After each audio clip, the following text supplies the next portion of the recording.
Scan for Sovi, your AI bestie. I got your back.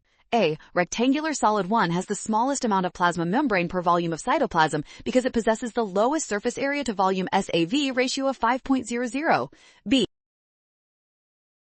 As the dimensions of the solids change to become flatter or more elongated, e.g. as height decreases while volume remains constant, the SAV ratio increases. C. The hypothesis is supported by data. Cells 1 and 2 have lower SAV ratios, which limits the rate of material exchange with the environment. This is advantageous for slow metabolism and long-term storage where rapid transport is unnecessary. Conversely, cells 4 and 5 have higher ratios, facilitating the rapid exchange required for higher metabolic rates.